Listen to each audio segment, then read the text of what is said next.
বন্যায় এ পর্যন্ত ১৩ জনের মৃত্যুর তথ্য দিয়েছে দুর্যোগ ও ত্রাণ মন্ত্রণালয়। দুপুরে সচিবালয়ে সংবাদ সম্মেলনে একথা জানান অতিরিক্ত সচিব KM আলী রেজা। এর মধ্যে কুমিল্লায় ৪, কক্সবাজারে ৩, চট্টগ্রামে ২ এবং ফেনী, নোয়াখালী, ব্রাহ্মণবাড়িয়া ও লক্ষ্মীপুরে মারা গেছেন একজন করে। এছাড়া ৩,১৬০টি আশ্রয় কেন্দ্রে রয়েছে ১,৮৮,০০০ মানুষ। দুর্গত ১১ জেলা এ পর্যন্ত ৩,৫২,০০,০০০ টাকার সহায়তা দেওয়া হয়েছে বলে জানায় অতিরিক্ত সচিব। মন্ত্রণালয়ের তথ্য অনুযায়ী ২০ আগস্ট থেকে বন্যা পরিস্থিতির সৃষ্টি হয় ফেনী, নোয়াখালী, লক্ষ্মীপুর, কুমিল্লা, ব্রাহ্মণবাড়িয়া, চট্টগ্রাম, কক্সবাজার, খাগড়াছড়ি, সিলেট, হবিগঞ্জ ও মৌলভীবাজারে। প্লাবিত হয়েছে ৭৭ উপজেলা, ক্ষতিগ্রস্ত ৫৮৪ ইউনিয়ন ও পৌরসভা। অন্য এক প্রশ্নের জবাবে আলী রেজা জানান, বন্যা নিয়ে তাদের কাছে কোনো আগাম বার্তা ছিল না।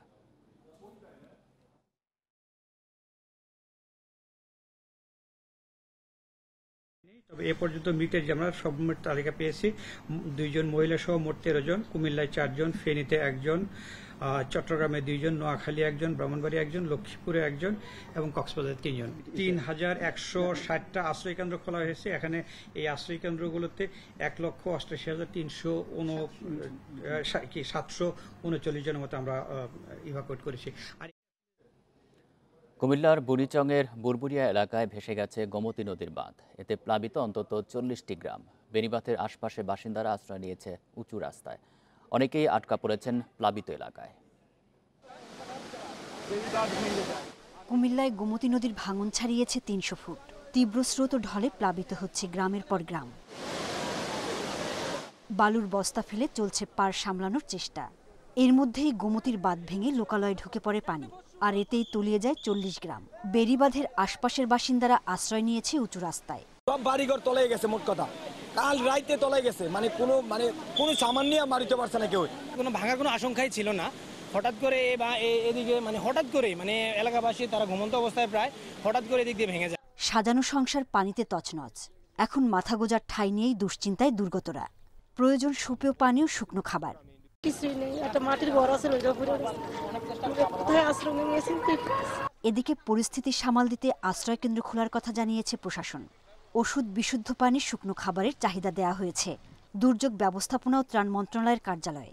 ১৭০ মেট্রিক টন চাল এবং নগদ ১২ লক্ষ টাকা বরাদ্দ প্রদান করা হয়েছে এবং একই সাথে আমাদের জনস্বাস্থ্য প্রকৌশল অধিদপ্তরের পক্ষ থেকেও প্রায় ২ লক্ষাধিক পানি বিশুদ্ধকরণ ট্যাবলেট এবং আমাদের স্বাস্থ্য বিভাগের পক্ষ থেকে প্রায় ১ লক্ষের মতো ওর স্যালাইন এগুলো মজুদ আছে এবং সকল উপজেলায় পৌঁছে দেওয়া হয়েছে। বাঁধ ভেঙে যাওয়ার শঙ্কার কথা জানিয়ে স্থানীয়দের নিরাপদ আশ্রয় যেতে আগেই মাইকিং করা হয়েছিল বলে জানাচ্ছে জেলা প্রশাসন। Independent news. এবার বন্যা পরিস্থিতি জানাতে কুমিল্লা থেকে যুক্ত হচ্ছেন সহকর্মী তানভীর খন্দকার। তানভীর, কুমিল্লা তো বুড়িচংয়ে গোমতী নদীর বাঁধ ভেঙে গেছে, সেখানকার পরিস্থিতি জানাবেন। আর বাঁধের আশেপাশে যারা ছিলেন তারা কি নিরাপদে সরতে পেরেছেন কিনা?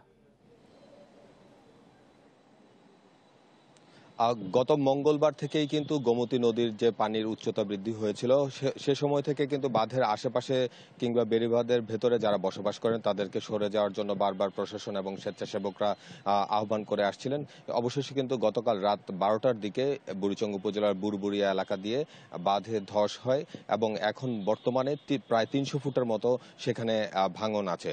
আর গোমতীর যে প্রকৃত স্রোতধারা সেটি থেকে কিন্তু প্রবল বেগে পানি লোকালয়ে প্রবেশ করছে। আমরা সর্বশেষ যে তথ্যটি পেয়েছি, শুধুমাত্র বুড়িচং উপজেলার ৬টি গ্রামে অন্তত ১,২০,০০০ মানুষ কিন্তু এখন বন্যা আক্রান্ত।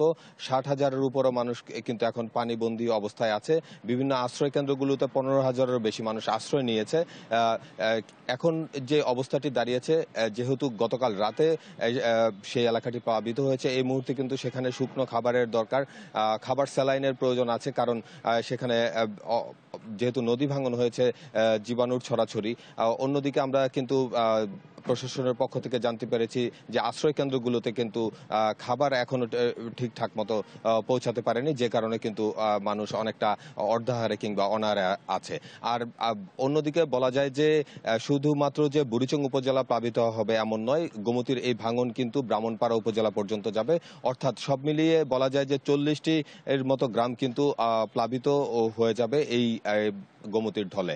আর আমাদেরকে জেলা প্রশাসনের পক্ষ থেকে যেটি জানানো হয়েছে যে এই বন্যা মোকাবেলায় তারা প্রস্তুতি রেখেছেন, কিন্তু আমরা স্বেচ্ছাসেবকদের কাছ থেকে কিছুক্ষণ পর পর সামাজিক যোগাযোগ মাধ্যমে আহ্বান পাচ্ছিলাম যে যারা এখনো পানিতে আটকা পড়ে আছে তাদেরকে বাঁচানোর জন্য বা উদ্ধার করে আনার জন্য কিন্তু নৌকা দরকার, স্পিড বোট দরকার, কারণ পানির উচ্চতা এত বেশি যে যারা উঁচু জায়গায় নিশ্চয়ই যে সমস্যাগুলো রয়েছে অতি শীঘ্রই সে বিষয়ে নজর দেওয়া হবে। ধন্যবাদ আপনাকে।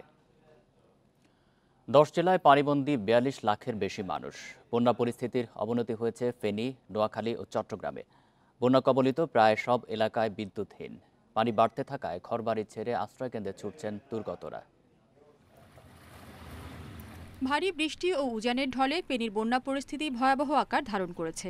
6 উপজেলার 3.5 লাখের বেশি মানুষ পানিবন্দী। বন্যা কবলিত প্রায় সব এলাকায় বিদ্যুৎ নেই। বেশিরভাগ মোবাইল টাওয়ার অকেজো হয়ে পড়ায় ব্যাহত হচ্ছে যোগাযোগ। নোয়াখালীতে বন্যা পরিস্থিতির অবনতি হয়েছে। সরকারি হিসেবে 9 উপজেলার 87 ইউনিয়নের 20 লাখ মানুষ পানিবন্দী হয়ে পড়েছে। কোনো বাড়িতে কোনো ফ্যামিলি নেই, সবাই রাস্তায় চলে এসেছে। পানি ভরপুর পানি, সব ছেড়ে শুধু আমরা আমাদের সাথে যেগুলো এগুলো নিয়ে আমরা বাচ্চা নিয়ে রোডে এ পর্যন্ত আসছি। রেললাইন পর্যন্ত, রেললাইনের পূর্বে আরো ডুবে গেছে বেশি, পাটারি বাড়ি টাড়ি সুদ্ধা। উজানের ঢল অব্যাহত থাকায় চট্টগ্রামের হাটহাজারী, ফটিকছড়ি ও মিরসরাইয়ে বন্যা পরিস্থিতির অবনতি হয়েছে। এর মধ্যে বৃহস্পতিবার রাতে নাজিরহাটে নতুন করে হালদা নদীতে ভাঙন দেখা দেয় নতুন নতুন এলাকায় পানি প্রবেশ করছে। লক্ষ্মীপুরের 4টি পৌরশহর সহ নিম্নাঞ্চলের 40 এলাকা তলিয়ে পানিবন্দী 6 লাখ মানুষ। খাগড়াছড়ি জেলা সদর থেকে পানি নেমে গেলেও দীঘিনালার মেরুং ইউনিয়নের বেশিরভাগ এলাকা এখনও প্লাবিত। এছাড়াও কবাখালী ও বোয়ালখালী ইউনিয়নের কয়েক গ্রাম তলিয়ে আছে। এদিকে শুক্রবার রামগড়ে পাতাছড়া এলাকায় পাহাড় ধসের ঘটনা ঘটে।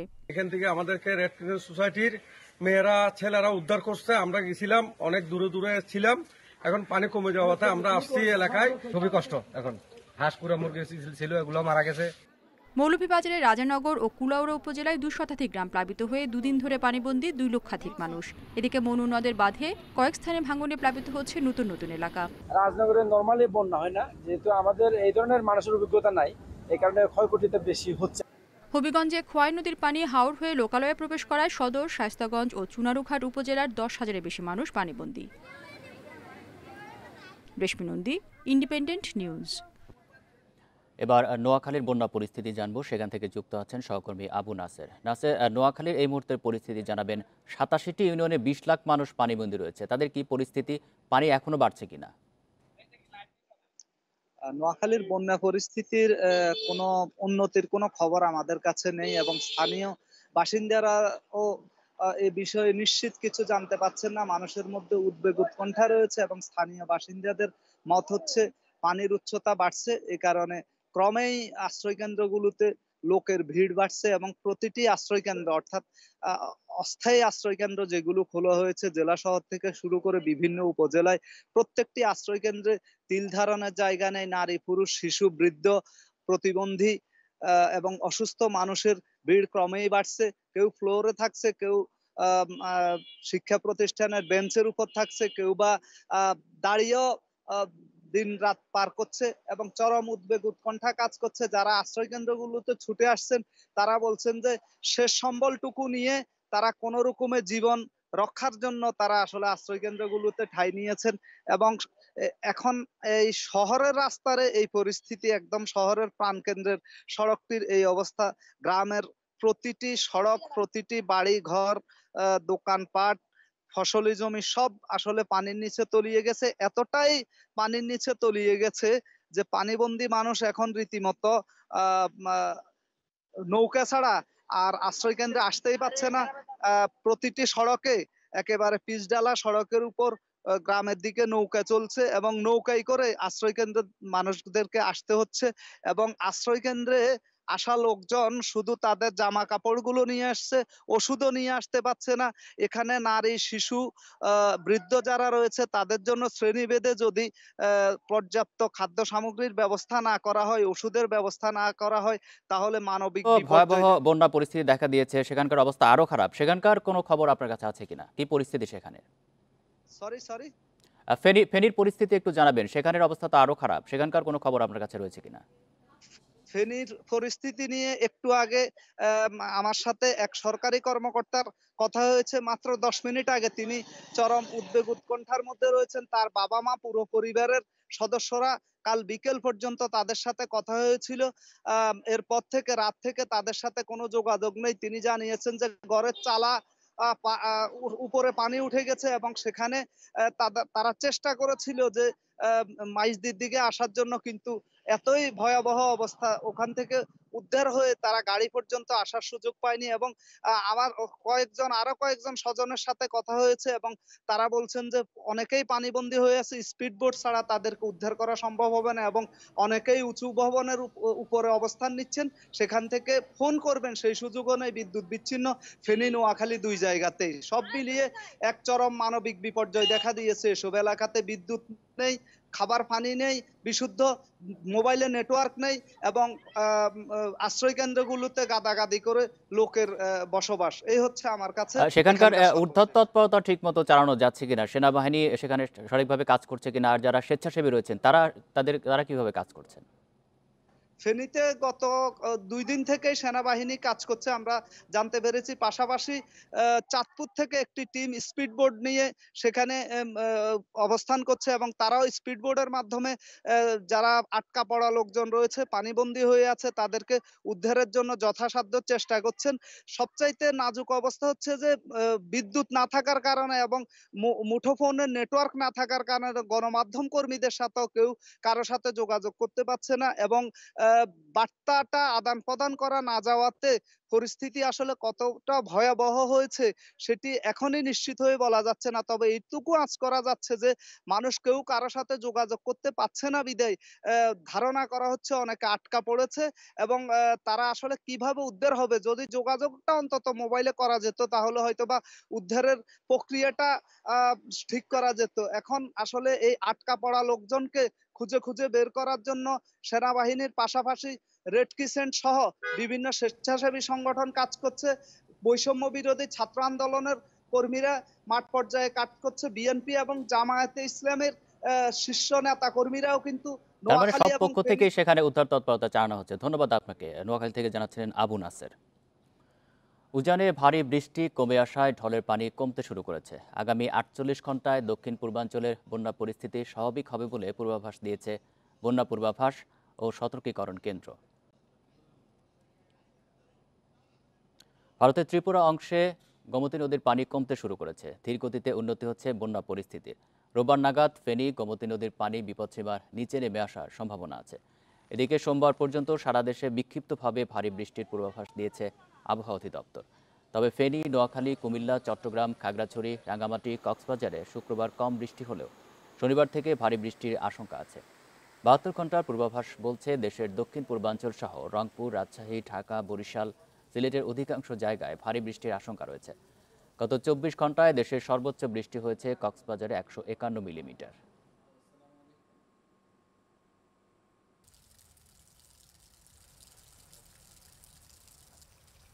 আজকে কোথাও হয়তো কিছুটা তুলনামূলক বৃষ্টিপাত কম হতে পারে, তবে হয়তো এক জেলায় একটু কম হলে আরেক জেলায় হয়তো ওইভাবে কমবে না, তবে কিছুটা কম। তারপরেও আবার আগামীকাল এবং তারপরের দিন কিন্তু বৃষ্টিপাতের পরিমাণ আবারও কিছুটা বৃদ্ধি পাবে। বর্তমানে দেশের 7টি নদীর 14টি পয়েন্টে পানি বিপদসীমার উপর দিয়ে প্রবাহিত হচ্ছে। তবে উল্লেখযোগ্য ব্যাপার হচ্ছে বন্যা পরিস্থিতির উন্নতি হচ্ছে এবং আবহাওয়া সম্প্রদায় পূর্বাভাস ইঙ্গিত দিচ্ছে যে আগামী 24 থেকে 48 ঘন্টায় ভারী বৃষ্টিপাত প্রবণতা কমে আসতে পারে এবং এর ফলে আশা করা যাচ্ছে যে এই যে পানির হ্রাসের যে প্রবণতা সেটি অব্যাহত থাকতে পারে। একই সাথে দেশের উজানেও দেখা যাচ্ছে যে বন্যা পরিস্থিতি নিয়ে এবার চট্টগ্রাম থেকে জানাবেন সহকর্মী আলমগীর সবুজ। সবুজ, চট্টগ্রামে তো হাটহাজারী, ফটিকছড়ি, মিরেশ্বর এই সমস্ত এলাকার বন্যা পরিস্থিতি অবনতি হয়েছে, সেখানের কি পরিস্থিতি? এখন কি পানি আরো বাড়ছে কিনা?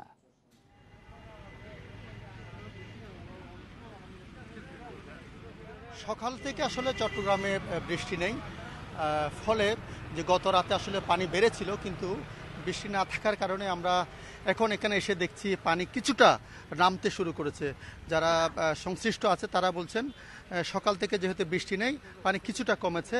আমি এই মুহূর্তে আছি চট্টগ্রামের হাটহাজারী, ফটিকছড়ি একদম সীমান্তে, যেখানে বলা হচ্ছে যে হালদা নদীর বাঁধ ভেঙে যেখানে পানি ঢুকছে সেই স্থানে আছি। আপনি নিশ্চয়ই দেখছেন এই জায়গাটায় আসলে হালদা নদীর বাঁধটা ভেঙেছে, মানে বাঁধ মানে এখানে যে এই বাঁধটা রাস্তাটা ভেঙে আসলে পার বলা চলে, যা নদীর পার ভেঙে আসলে লোকালে পানি ঢুকে পড়েছে। ফলে স্থানীয় যে সমস্ত ইউনিয়ন আছে, বিশেষ করে ফরহাদাবাদ ইউনিয়ন সহ কয়েকটা ইউনিয়ন প্লাবিত হয়েছে। আমরা এতক্ষণ ঘুরে এখানে যেটা দেখেছি, এখানে অন্তত কয়েক হাজার মানুষ আসলে পানিবন্দী হয়ে আছে এবং চট্টগ্রাম শহর সহ বিভিন্ন জায়গাতে যে সমস্ত যারা উদ্ধারকারী টিম কিংবা বিভিন্ন স্বেচ্ছাসেবী সংগঠন আসছে, তারা বোট নিয়ে আসছে, তারা উদ্ধার কার্যক্রম চালাচ্ছে। তারা আমাদেরকে জানিয়েছেন এ পর্যন্ত সকাল থেকে তারা অন্তত 5,000 মানুষকে তারা নিরাপদ আশ্রয়স্থানে নিয়ে এসেছেন এবং আমরা দেখেছি এখানে বিভিন্ন স্কুল সহ স্কুলগুলিকে আশ্রয়কেন্দ্র হিসাবে তারা রূপ দিয়েছে স্থানীয় প্রশাসন এবং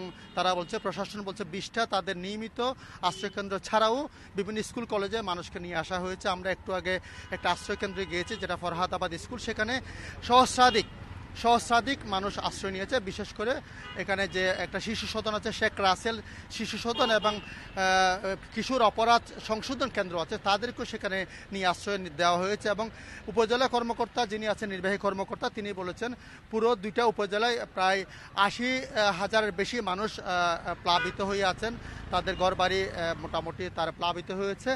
মোটামুটি এখানে আমরা দেখছি রাস্তায় আসলে প্রচুর পরিমাণে মানুষ খাবার সামগ্রী নিয়ে আসছে এবং তারা উদ্ধারকারী বোট নিয়ে আসছে, নৌকা নিয়ে আসছে, তারা নানা কার্যক্রম চালাচ্ছে। এখানে শত শত মানুষ আসলে ত্রাণ দিচ্ছে বিভিন্ন জায়গায়, আমরা সেটা দেখেছি। এটা খুব আমাদের দেখতেও ভালো লাগছে আসলে চট্টগ্রাম শহর থেকে যে পরিমাণ মানুষ উদ্ধার কার্যক্রম চালাতে এসছে। এবং আরেকটা জিনিস আমি বলতে চাই যে আসলে চট্টগ্রামে একটা বিষয় আতঙ্কের বিষয় হয়ে দাঁড়িয়েছে।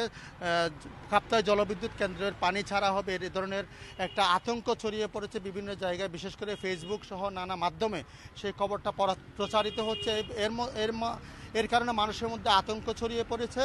আমি কতক্ষণ আগে কথা বলেছিলাম যিনি কাপ্তাই জলবিদ্যুৎ কেন্দ্রের প্রধান প্রকৌশলী, তিনি জানিয়েছেন এখন পর্যন্ত আসলে কাপ্তাই জলবিদ্যুৎ কেন্দ্রের পানির উচ্চতা হচ্ছে 105 ফুট পর্যন্ত উচ্চতা।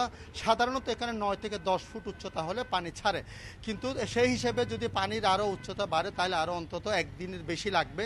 তিনি বলেছেন আতঙ্কিত হওয়ার কিছু নেই, আসলে কিছু পরিমাণ পানি যদি 9 পার হয় তাহলে তারা 109 পার হলে কিছু পানি ছাড়বে, সেটা একদম প্রবল আকারে সব জায়গায় প্রভাব পড়বে তেমন না, কি বিচ্ছিন্ন কিছু এলাকায় আশেপাশে এলাকায় প্রভাব পড়বে। তিনি বলেছেন মানুষকে আতঙ্কিত না হওয়ার জন্য এবং এখানে আসলে পানির পরিমাণ কমতে শুরু করেছে। পাশাপাশি আলমগীর সবুজ, আপনি সংবাদ সংগ্রহ করতে থাকুন। চট্টগ্রাম থেকে জানাচ্ছিলেন সহকর্মী আলমগীর সবুজ। বন্যা পরিস্থিতি নিয়ে এবার মৌলভীবাজার থেকে জানাবেন সহকর্মী তুহিনুর রশিদ। তুহিনুর, মৌলভীবাজারে তো সেখানে 2 শতাধিক গ্রাম প্লাবিত হয়ে গেছে, 2 লক্ষাধিক মানুষ পানিবন্দী। সেখানে কি ত্রাণ ঠিকমতো পৌঁছানো গেছে কিনা, কি পরিস্থিতি সেখানকার?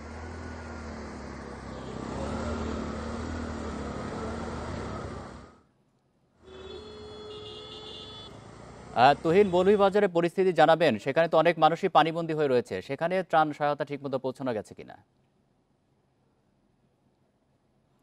আমরা এই মুহূর্তে তার সাথে সংযোগ স্থাপন করতে পারছি না, পরবর্তীতে সংযোগ স্থাপন হলে নিশ্চয়ই আমরা আবারও তার কাছে ফিরব। বন্যা বিপর্যস্ত পার্বত্য জেলা খাগড়াছড়ির লক্ষাধিক বাসিন্দা। এরই মধ্যে চেঙ্গি, মাইনি ও কাসালং নদীর পানি বিপদসীমা 2 থেকে 6 ফুট অতিক্রম করায় আশপাশের পাহাড়ি এলাকা পানিতে তলিয়ে গেছে। বিপন্ন বানভাসী মানুষের সাহায্যে নিরলসভাবে কাজ করে যাচ্ছে সেনাবাহিনী। এ পর্যন্ত উদ্ধার কার্যক্রম চালিয়ে অনেক দুর্গতকে তারা সরিয়ে নিয়েছে নিরাপদ আশ্রয়ে।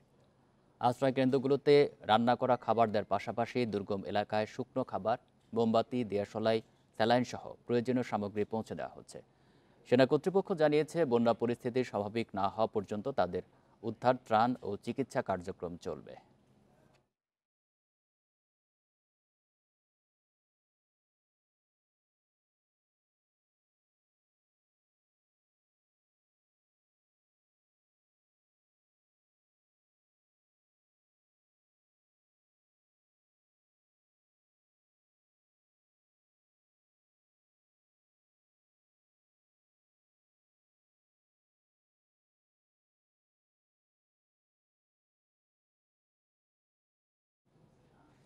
আমরা এবার মৌলভীবাজারের বন্যা পরিস্থিতি জানবো। সেখান থেকে যুক্ত আছেন সহকর্মী তুহিনুর রশিদ। তুহিন, মৌলভীবাজারের পরিস্থিতি জানাবেন। অনেক মানুষই তো সেখানে পানিবন্দী রয়েছে, কি পরিস্থিতি তাদের? দেখুন, মৌলভীবাজারে কিন্তু 7টি উপজেলা কম বেশি বন্যায় আক্রান্ত হয়েছে এবং এই যে জেলার প্রধান যে নদী মনু নদী, এই মনু নদীর কিন্তু 10টি স্থানে কিন্তু ভাঙন দেখা দিয়েছে, যার ফলে কিন্তু গত দুদিন ধরে কিন্তু এই অঞ্চলের যে লোকালয় সেগুলিতে কিন্তু পানি প্রবেশ করছে। তবে আসার কথা যেটি হচ্ছে, আজ সকাল থেকে মনু নদীর পানি কিছুটা কমতে শুরু করেছে এবং আজকে গত 12 ঘন্টায় কিন্তু মনু নদীর পানি সেটি 7 সেন্টিমিটার কমেছে। তবে পানি কমলেও কিন্তু এখনও বিপদসীমার 113 সেন্টিমিটার উপর দিয়ে বইছে, যার ফলে এখনও কিন্তু লোকালয়ে পানি প্রবেশ করছে। এবং যে বিষয়টি আপনি জানতে চেয়েছেন যে আসলে মানুষ এখনো পানিবন্দী অনেক জায়গায়, বিশেষ করে আমরা রাজনগর উপজেলার যে কামারছাক ইউনিয়ন পুরোটাই কিন্তু এখনও পানির নিচে তলিয়ে আছে এবং এখানকার মানুষজন কিন্তু এখনও চরম দুর্ভোগে রয়েছেন। আমরা যতদূর জেনেছি যে এখান থেকে জেলা প্রশাসন এবং প্রশাসনের তরফ থেকে সেনাবাহিনীর একটি টিম তারা এখানে এসেছেন এবং এখানে উদ্ধার কার্যক্রম তারা চালিয়ে যাচ্ছেন। যোগাযোগ ব্যবস্থার যে বিষয়টি, আসলে জেলা জুড়ে কিন্তু যে প্রধান সড়ক যেটি হচ্ছে মৌলভীবাজার থেকে কুলাউড়া সংযোগ সড়ক, এই সড়কটির পাশেই আমি এখন দাঁড়িয়ে আছি। এখানে কিন্তু যোগাযোগ পুরোটাই বিচ্ছিন্ন ছিল। আজ দুপুরে কিছুটা পানি কমার কারণে কিন্তু কিছুটা যানবাহন চলাচল করছে। পাশাপাশি হচ্ছে মৌলভীবাজার থেকে শমশাননগর যে সড়ক, সেখানে কিন্তু পানি বৃদ্ধি পাচ্ছে এবং যার ফলে এই এলাকায় কিন্তু যান চলাচল পুরোটাই বন্ধ হয়ে গেছে। তো যে বিষয়টা আসলে মৌলভীবাজার এখন পানিবন্দী প্রায় 2 লাখেরও বেশি মানুষ কিন্তু এখনও পানিবন্দী অবস্থায় আছেন এবং এখানে 47টি কিন্তু যে আশ্রয় কেন্দ্র সেগুলো খোলা হয়েছে। এখানে কিন্তু মানুষ এখনও আশ্রয় কেন্দ্রে যাচ্ছেন এবং যেহেতু মনু নদীর পানি লোকালয়ে প্রবেশ করছে, যার ফলে এখানে নতুন নতুন জায়গায় কিন্তু এখনও প্লাবিত হচ্ছে। তবে যেহেতু উজানের ঢল কিছুটা কমে আসছে এবং বৃষ্টি থেমেছে, যার ফলে আশা করা যায় হয়তোবা যে বন্যা পরিস্থিতি সেটি উন্নতির দিকে যাবে। এই ছিল আসলে আমার কাছে মৌলভীবাজার থেকে বন্যা পরিস্থিতির সর্বশেষ তথ্য। মৌলভীবাজারে বন্যা পরিস্থিতি জানাচ্ছিলেন সহকর্মী তুহিনুর রশিদ। বন্যা পরিস্থিতি নিয়ে এবার জানাতে লক্ষ্মীপুর থেকে যুক্ত হচ্ছেন সহকর্মী আব্বাস হোসেন। আব্বাস, আর লক্ষ্মীপুরের বন্যা পরিস্থিতি সম্পর্কে জানাবেন, সেখানে ঝুঁকিপূর্ণ কতগুলি এলাকা রয়েছে, কোনো ঝুঁকিপূর্ণ বাঁধ সেখানে রয়েছে কিনা? যদি আমি আপনাকে একটু বলি, এখন কিন্তু বৃষ্টি মোটামুটি নাই বললে চলে, কিন্তু সকাল থেকে আমরা বৃষ্টি দেখেছি। এর মধ্যে যে 31 কিলোমিটার যে বেড়ি বাঁধ রয়েছে, এই বেড়ি বাঁধটাই কিলোমিটার যেটি রয়েছে সেটি কিন্তু মূলত পুরোপুরি অরক্ষিত।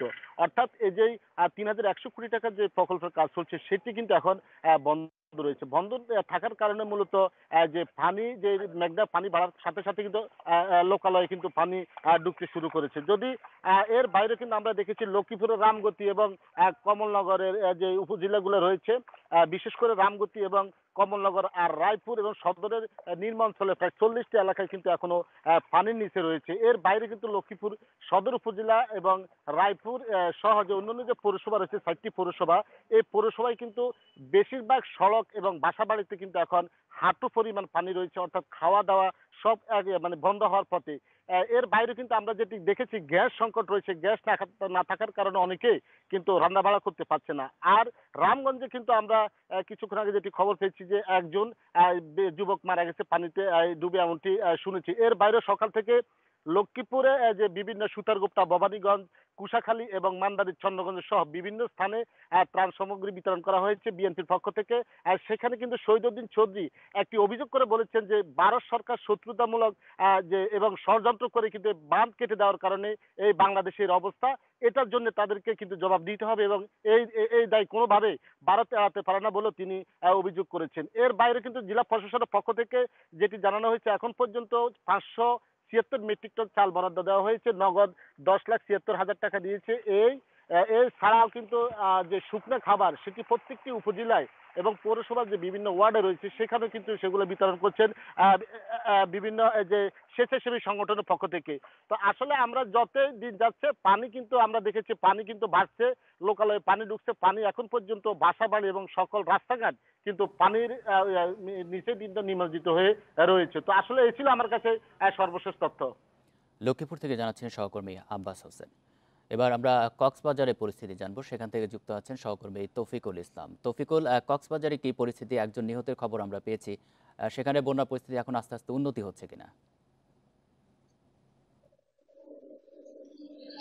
কক্সবাজারে টানা বৃষ্টি এবং ভারী বর্ষণের কারণে এখানকার রামু উপজেলা এবং ঈদগাঁও উপজেলা সহ 10টি গ্রাম এখানে প্লাবিত হয়েছে। আমরা সে খবর পেয়েছি। এখনো পর্যন্ত 2 জনের মৃত্যুর খবর আমরা পেয়েছি। আমি একটু বর্ণনার সাথে সাথে আশপাশের এই পরিস্থিতি দেখাতে চাই। যে রামু উপজেলার গর্জনিয়া ইউনিয়নের পূর্ব জুমছড়ি এলাকায় সৈয়দ হোসেনের ছেলে আমজাদ হোসেন এবং ঈদগড় ইউনিয়নের বৈদ্যপাড়া এলাকায় মৃত লোহিঙ্গা রাখাইনের ছেলে চচিং রাখাইন, এই 2 জন মারা গেছেন। তবে এখনো পর্যন্ত 2 জন নিখোঁজ আছে বলে আমরা জানতে পেরেছি। এখন আপনি যে ছবিটা দেখতে পাচ্ছেন এটি হচ্ছে আসলে রামু উপজেলার একটি যে প্রধান সড়কের খুব পাশেই অবস্থিত। এটি হচ্ছে মূলত ধানি জমি, এখানে ধান চাষ করা হয়। এই জমির পরেই বেশ কিছু গ্রাম দেখতে পাচ্ছেন, ঘর বাড়ি দেখতে পাচ্ছেন, এগুলো কিন্তু ডুবে গেছে। পেছনে বাঁকখালী নদী আছে, এই বাঁকখালী নদীর পানি বিপদসীমার উপর দিয়ে চলে আসার কারণেই কিন্তু এখানে এখনো নিম্নাঞ্চল প্লাবিত রয়েছে। তবে কোনো বাঁধ রয়েছে কিনা যেটি ভেঙে গেলে আরো বিস্তীর্ণ এলাকা প্লাবিত হবে? এলাকা থেকে পানি না, এখন পর্যন্ত যে অর্থাৎ রামু এবং ঈদগাহ এলাকায় সেখানে কোনো ধরনের বাঁধ ভেঙে যায়নি। তবে বাঁকখালী নদীর পানি বিপদসীমার উপর দিয়ে প্রবাহিত হওয়ার কারণেই কিন্তু মূলত এই সমস্যাটি দেখা দিয়েছে।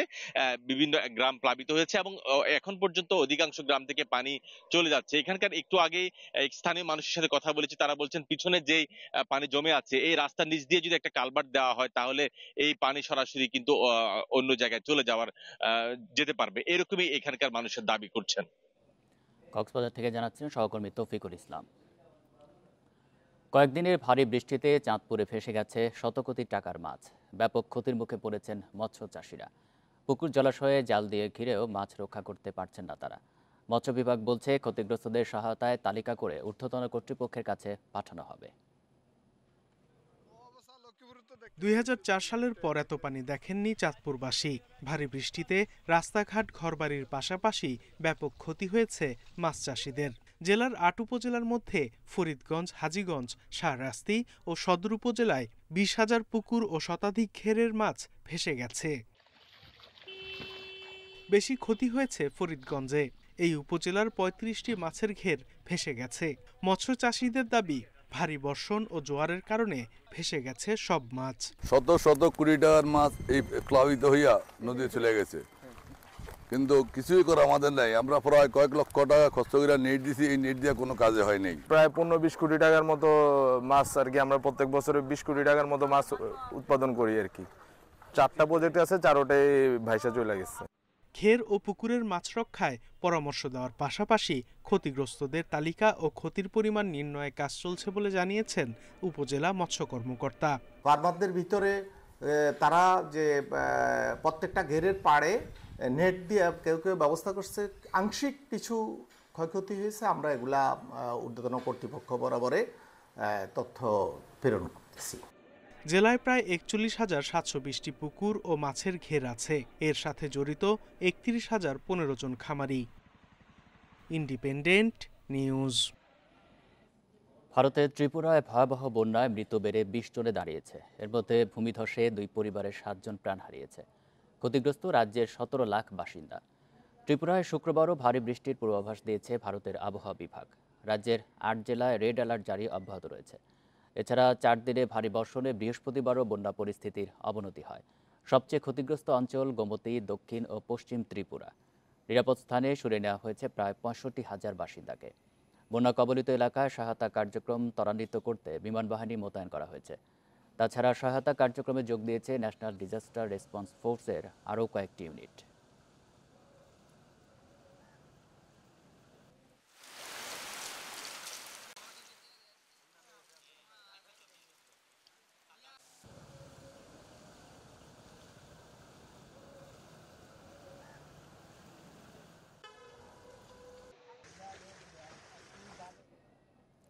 বন্যার আঁচ লেগেছে রাজধানীর বাজারে। কাঁচামরিচ, বেগুন সহ বেড়েছে বেশ কিছু সবজির দাম। তবে অন্য এলাকার সরবরাহ ঠিক থাকলে বড় কোনো সমস্যা হবে না বলে জানাচ্ছেন বিক্রেতারা। অন্যদিকে আগের চেয়ে কিছুটা কমেছে আলু, পেঁয়াজের দাম। আকস্মিক বন্যায় বিপর্যস্ত দেশের পূর্ব সীমান্তের সব জেলা। এরই মধ্যে এর আঁচ লেগেছে রাজধানীর বাজারে। সবজির সরবরাহ ভালো থাকলেও বেড়েছে কাঁচামরিচের দাম। 2 দিন আগে 220 টাকায় হলেও এখন 260 টাকা। কেজিতে 20 টাকা বেড়ে বেগুন বিক্রি হচ্ছে 80 টাকায়। তবে করলা, পটল, পেঁপে আছে 40 থেকে 50 টাকার মধ্যে। সাধারণ মানুষের কাছে, বন্যা দুর্গত অসহায় মানুষের কাছে এগুলো পৌঁছে দিব, কিন্তু সেভাবে আমরা পাচ্ছি না। আমার কাছে মনে হয় সরকারের সেটা সঠিকভাবে বাজার মনিটরিং করা দরকার। বন্যার লেগে কাঁচা মরিচের দামটা একটু বাড়তি, টমেটোর দামটা একটু বাড়তি, আপনার করলার দামটা বাড়তি, আর বেগুনের দামটা বাড়তি একটু, আর সব তরকারির দাম এমনি কম। কিছুটা কমেছে আলু পেঁয়াজের দাম। 5 টাকা কমে আলু 55 আর পেঁয়াজের কেজি 110 টাকা। দাম নাগালে রাখতে তদারকির দাবি ভোক্তাদের। পূর্বের মনে করেন যে দিনগুলোতে যেরকম নিত্যপণ্য জিনিসের যেমন এক একটা আইটেমকে ধরে যেভাবে সিন্ডিকেট হতো, সেক্ষেত্রে সেটা ভাঙতে গেলে অবশ্যই বাজার মনিটরিং আরও বাড়ানো উচিত। এদিকে আগের মতো ব্রয়লারের কেজি 170 টাকা আর সোনালী মুরগির কেজি 250। সরবরাহ ভালো থাকায় মাছের বাজারেও নেই বড় কোনো হেরফের। Shahid Ahmed, independent News, Dhaka. বন্যার প্রভাব পড়েছে নিত্যপণ্যের বাজারে। দেশের বিভিন্ন জায়গায় সরবরাহ সংকটের অজুহাতে বেড়েছে সবজি, মরিচ, পেঁয়াজ ও মুরগির দাম। বন্যা পরিস্থিতির উন্নতি না হওয়া পর্যন্ত দাম কমার সম্ভাবনা নেই বলছেন বিক্রেতারা। তবে ক্রেতাদের দাবি, অকারণে কেউ যাতে নিত্যপণ্যের দাম বাড়াতে না পারে। বন্যা পরিস্থিতিতে চট্টগ্রামের বাজারে বেড়েছে সবজিসহ বিভিন্ন পণ্যের দাম। 80 থেকে 160 টাকা পর্যন্ত কেজিতে বিক্রি হচ্ছে বিভিন্ন ধরনের সবজি। ডিমের ডজনে 10 টাকা বেড়ে বিক্রি হচ্ছে 160 টাকায়। বাড়তি মুরগির দামও। চারিদিকে বন্যা, আমার উত্তরবঙ্গ থেকে মাল আসতে পারতেছে না, তার কারণে অনেক সবজির দাম। বন্যার কারণে অনেক রাস্তাঘাট অনেক জায়গায় ডুবে গেছে। ডুবে যাওয়ার কারণে এখন গাড়ি অনেক জায়গায় আটকা পড়ছে, ডিমটা ঠিকভাবে আসতে পারতেছে না। তবে ভিন্ন চিত্র দেখা গেছে বগুড়ায়। সরবরাহ পর্যাপ্ত থাকায় সবজির কেজিতে কমেছে 5 থেকে 10 টাকা পর্যন্ত। তবে নিত্যপণ্যের দাম নিয়ে অসন্তোষ কাটেনি সাধারণ মানুষের। আমার চোখে এখনো বাজার মনিটরিংয়ের কোনো ব্যবস্থা পড়ে নাই, আমি এটা দেখি নাই, কিন্তু শাকসবজি বা অন্যান্য জিনিস যেগুলো দাম বলতেছেন খুব বেশি একটা কিছু কমেনি। অনেক জায়গায় অস্থিরতা দেখা গেলেও রাজশাহীতে স্থিতিশীল সবজির বাজার। পটল 30, করলা 50, বেগুন 60 টাকা কেজি দরে বিক্রি হচ্ছে। তবে ঊর্ধ্বমুখী পেঁয়াজ ও কাঁচামরিচের দাম। পেঁয়াজের কেজিতে 5 টাকা বেড়ে বিক্রি হচ্ছে 110 টাকায়। কাঁচামরিচের কেজিতে 60 টাকা বেড়ে বিক্রি হচ্ছে 280 থেকে 300 টাকায়। একই পরিস্থিতি মেহেরপুরেও। কিছু কিছু আইটেম আছে যেগুলো মানুষের ক্রয়সীমার বাইরে চলে যাচ্ছে, যেমন যে আপনি বললেন কাঁচামরিচ 260 টাকা করে কেজি, এটা নট টলারেবল। এদিকে খুলনার বাজারে পেঁয়াজের কেজিতে 5 থেকে 10 টাকা কমে বিক্রি হচ্ছে 100 থেকে 110 টাকায়। বরিশালে বেড়েছে ইলিশের সরবরাহ, আকার ভেদে বিক্রি হচ্ছে 1600 থেকে 1800 টাকায়। Sadequr Rahman Siddiqui, independent news. দেখছেন বিরতিহীন সংবাদ দুপুর। সংবাদে আরও যা থাকছে। মার্কিন নির্বাচনে ডেমোক্র্যাট পার্টির মনোনয়ন গ্রহণ করলেন কমলা। বিশ্বজুড়ে স্বৈর শাসনের বিরুদ্ধে লড়াইয়ের অঙ্গীকার।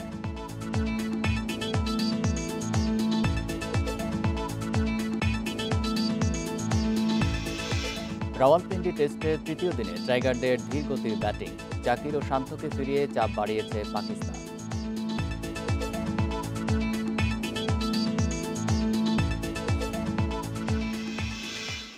দেখা হলো না নতুন বাংলাদেশ।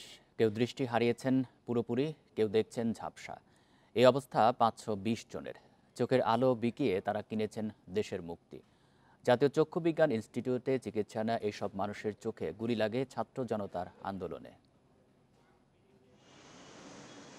হাওয়ার ডানায় ভাসছে দলছুট মেঘেরা, আলো ঝলমল আকাশে অচেনা পাখিদের ওড়াউড়ি।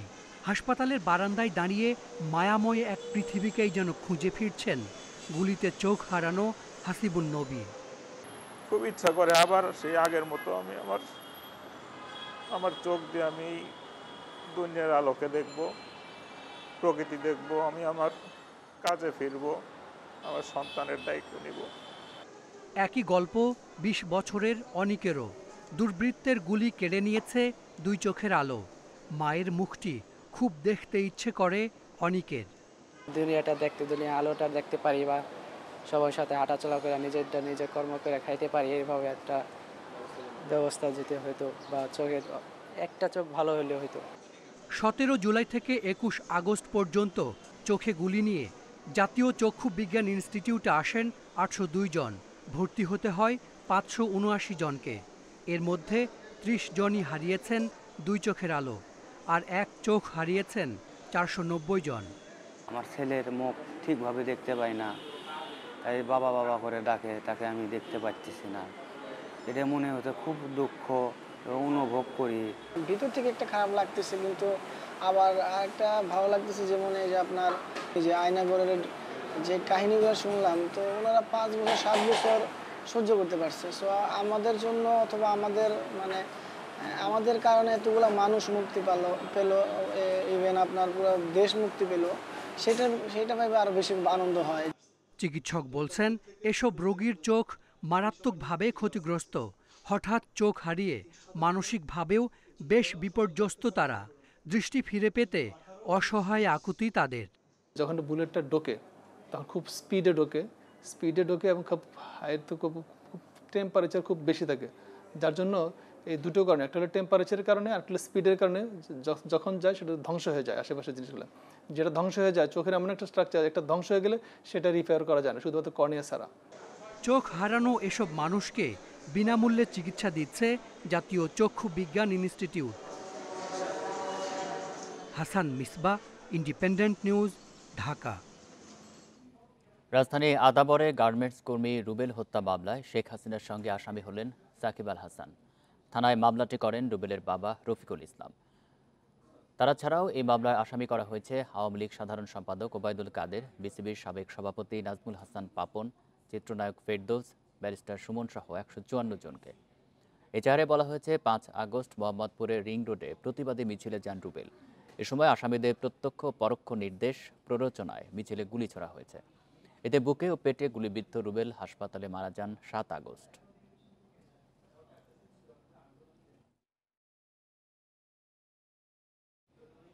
এ যেন দাবি আদায়ের মৌসুম। প্রায় প্রতিদিনই সড়কে থাকছেন আন্দোলনকারীরা। কখনো রাস্তা বন্ধ করে, কখনো সচিবালয়ে ঢুকে কিংবা ঘেরাও করে চলছে বিক্ষোভ। এতে সাধারণ মানুষ পড়ছেন বিপত্তিতে। আর দেশ স্থিতিশীল না হতেই দাবি আদায়ের এমন কৌশলের পেছনে ভিন্ন উদ্দেশ্য দেখছেন সচেতন নাগরিকেরা। এইচএসসি পরীক্ষা বাতিলের দাবিতে গেল মঙ্গলবার সচিবালয়ে ঢুকে পড়েন পরীক্ষার্থীদের একটি অংশ। তাদের আন্দোলনের মুখে পরীক্ষা বাতিল করে মন্ত্রণালয়। শেখ হাসিনা সরকারের পতনের পর থেকে নানা দাবি নিয়ে রাজধানীতে নামছেন সরকারি চাকরিজীবী সহ বিভিন্ন পেশার মানুষ। বিশেষ করে সচিবালয়ের বাইরে বিক্ষোভকারীদের অবস্থান থাকছে সারাদিনই। এতে ভোগান্তিতে সাধারণ মানুষ। জ্যাম থাকে সকাল থেকে, এই জন্য আমরা ভোগান্তি অনেক কষ্ট পাইতেছি। সাধারণ নগরবাসী যারা আছে তারা বিভিন্ন যানজটের দুর্ভোগ শিকার হচ্ছে। বৈষম্য বিরোধী আন্দোলনের সমন্বয়করা বলছেন, যারা টু শব্দটিও করেননি তারাও এখন দাবি দাওয়া নিয়ে সরব। এদের কারণে পরিস্থিতি স্বাভাবিক করার প্রক্রিয়া ব্যাহত হচ্ছে। বিগত সরকারের ব্যর্থতার দায়ভার আপনারা বর্তমানে আন্দোলন করে যদি এই সরকারের উপর আপনারা চাপিয়ে দিতে চান, সেটিকেও আমরা একটি স্বৈরাচারী ষড়যন্ত্র হিসেবে আমরা ধরছি। আপনারা এই সরকারকে পর্যাপ্ত সময় দেওয়ার পরে তারপরে যদি আপনাদের দাবিটি পূরণ না হয়, সেক্ষেত্রে হচ্ছে আপনারা মুভমেন্টের মতো এই ধরনের কার্যক্রমে আপনারা যেতে পারেন। দেশ স্থিতিশীল হওয়ার আগেই যারা দাবি আদায়ে ব্যস্ত হয়ে পড়েছেন তাদের উদ্দেশ্য নিয়ে প্রশ্ন তুলেছেন সচেতন নাগরিকরা। অনেক জায়গায় অনেকে অনেক বৈষম্যের শিকার হয়েছে, নানা ধরনের সমস্যা ছিল, কিন্তু একটা সরকার ইন্টারিম গভর্নমেন্ট গঠনের 1 সপ্তাহ থেকে 2 সপ্তাহের ভেতরে দুনিয়ার সবার সব দাবি দেওয়া নিয়ে যেভাবে সবাই মানে একটা উগ্রপন্থার দিকে আগাচ্ছে, এটা তো আসলে কোনো যৌক্তিকতা থাকতে পারে না। এখন ফেনী সহ বেশ কয়েকটি জেলা বন্যার কবলে, তাই দাবি দেওয়ার আন্দোলন থেকে সরে এসে দুর্গতদের পাশে দাঁড়ানোর আহ্বান জানিয়েছেন বৈষম্য বিরোধী ছাত্র আন্দোলনের সমন্বয়করা।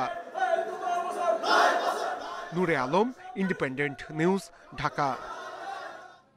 ব্যাংকিং চ্যানেলে প্রবাসীদের রেমিট্যান্স পাঠানোর প্রবণতা বেড়েছে। 20 আগস্ট একদিনে এসেছে $109 মিলিয়ন। কেন্দ্রীয় ব্যাংকের তথ্য বলছে, আগস্টের 20 তারিখ পর্যন্ত দেশে মোট প্রবাসী আয় এসেছে $1.53 বিলিয়ন, যা আগের বছরের একই সময়ের চেয়ে 36% বেশি। আগের বছরের একই সময়ে যা ছিল $1.12 বিলিয়ন। বাংলাদেশ ব্যাংক জানায়, গত 4 আগস্ট থেকে 10 আগস্ট পর্যন্ত দেশের রেমিট্যান্স এসেছিল $38,71,20,000 এবং 11 থেকে 17 আগস্ট পর্যন্ত এসেছে $65,14,00,000। এছাড়া 20 আগস্ট একদিনে প্রবাসীরা রেমিট্যান্স পাঠিয়েছেন $109 মিলিয়ন। চলতি আগস্ট মাসের প্রথম 20 দিনেই দেশে আসা রেমিট্যান্স প্রবাহ বেড়েছে $406 মিলিয়ন বা 36%।